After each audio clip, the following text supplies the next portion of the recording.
RJD और कांग्रेस जिंदगी भर कभी पलट के ये लोग सत्ता में नहीं आएंगे अगर ये लोग बहाने बनाना नहीं छोड़ेंगे। हर हार के बाद आपको एक ईमानदार मंथन करने की जरूरत है। भाई कौन नहीं गुजरा हार से? हम लोग गुजरे हैं ना। मेरे नेता मेरे पिता 2009 की हार के बाद देखिए किस तरीके से 2014 में उन्होंने अपने आप को खड़ा करने का काम किया। 2021 में मुझसे मेरी पूरी पार्टी छीन ली गई, पर आज 2024 और 2025 में हम लोगों ने पुनः अपने आप को स्थापित करने का काम किया। क्यों? क्योंकि हम लोगों ने ईमानदार मंथन किया। 2020 के मेरे इंटरव्यूज निकाल के देखिए, मैंने कभी किसी दूसरे पे ठीकरा नहीं फोड़ा कि भाई मेरी पार्टी का प्रदर्शन अच्छा क्यों नहीं रहा। हम लोगों ने ईमानदार मंथन किया कि हम लोगों से कहां कमी रह गई, कहां चूक हो गई। इतने अहंकार में डूबी हुई ये पार्टियां हैं, कांग्रेस हो राजद हो, कि ये सिर्फ ठीकरा फोड़ने पे। आप मुझे बता दीजिए, आज इतने दिन होने को आए, रिजल्ट आए को 14 तारीख को आया था ना रिजल्ट, आज का 21 तारीख है, 20 तारीख है, हफ्ता होने को आ गया, 7 दिन होने को आ गया। इन लोगों ने अभी तक मंथन तक करना जरूरी नहीं समझा। एक बैठक की बस नेता चुन लिया अपने आप को, और अभी तक आप इस बात पे ही ठीकरा फोड़ने में लगे हैं। कभी एसआईआर खराब, तो कभी इसका वोट चोरी हो गया, तो कभी इसने वोट काट लिया, तो कभी यहाँ धांधली हो गई, वहां। मतलब आप दूध के धुले हैं, बाकी सब गलत है। 3 बार से सत्ता में नरेंद्र मोदी जी जीत के आ रहे हैं, वो गलत है। पर 2 बार यूपीए जीत के आ जाती है, वो ठीक था। जहां पे आप जीत जाते हैं झारखंड जैसे राज्यों में, तो वो गलत हो जाता है। बट महाराष्ट्र हम लोग जीत जाते हैं तो वो गलत हो जाता है। झारखंड आप जीत जाते हैं तो वो सही हो जाता है।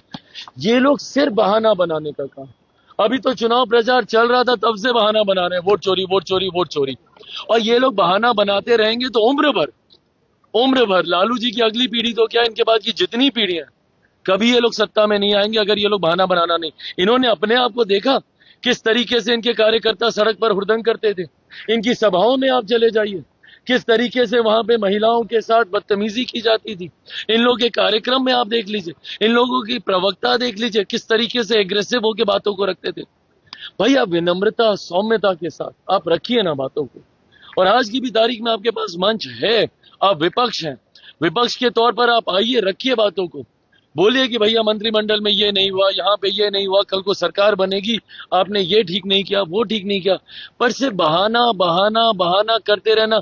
क्या हो गया भैया, इतने सालों तक आप ईवीएम ईवीएम ईवीएम रोते रहे, आज क्यों नहीं आप रो रहे हैं ईवीएम को? आज सारी ईवीएम ठीक हो गई। जब मैं वोट डालने गया था, मुझे तो ईवीएम को देख के खुशी हो गई कि कम से कम इन्हें तो कोई दोष नहीं दे रहा आज। बट यहाँ पे अब ये एसआईआर का एक नया मुद्दा बना लिया।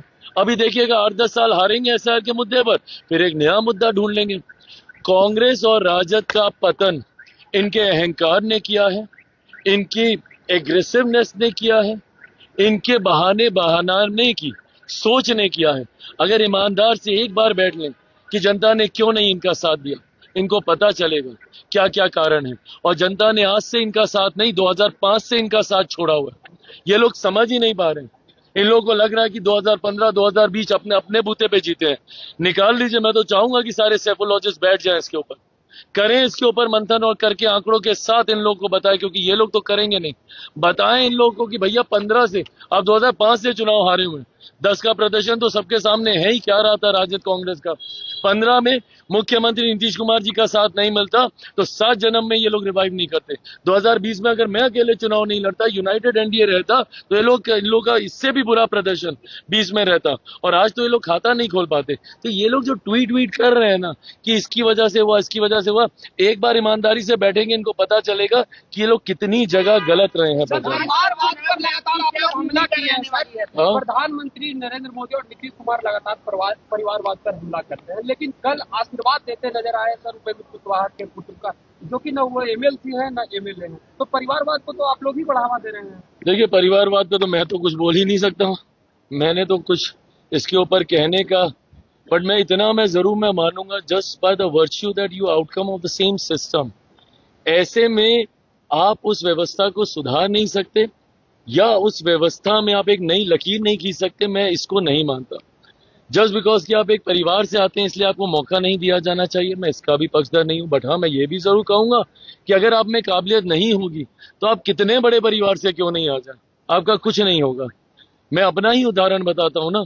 भाई 2021 तक परिवारवाद आप मान लीजिए, बट 21 में क्या था मेरे पास? मेरी पार्टी तक, मेरे सिंबल पार्टी सब मुझसे छीन लिया गया था। मुझे मेरे परिवार से घर से बाहर निकाल दिया गया था। अगर आज काबिलियत नहीं होती तो 7 जन्म में चिराग पासवान या पार्टी नहीं खड़ी हो सकती थी। तो ऐसे में किसी बड़े परिवार का होना आपका सौभाग्य हो सकता है, पर आपकी काबिलियत ही आपको आगे लेकर जाएगी। अगर जिसमें काबिलियत होगी वो आगे जाएगा।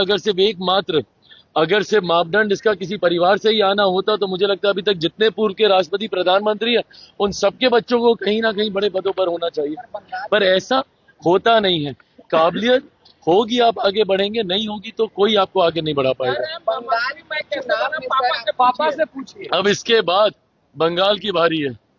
बिहार जीतने के बाद अब हम लोग असम भी जीतने जा रहे हैं, अब हम लोग बंगाल भी जीतने जा रहे हैं, और जितने राज्यों में डाउन साउथ, तमिलनाडु वगैरह सारी जगह आप देखिएगा इस चुनाव के परिणामों की परछाई अब देश भर में आपको देखने को मिलेगी। आपकी भूमिका क्या रहेगी सर बंगाल में? बंगाल में वही भूमिका रहेगी जो भूमिका बिहार में थी, समावेश के साथ महिला और युवाओं को जोड़ते हुए आगे बढ़ना। और वही भूमिका में अब आने वाले दिनों में असम, बंगाल, तमिलनाडु, उत्तर प्रदेश में है, 27 में पंजाब में है, तमाम राज्यों में।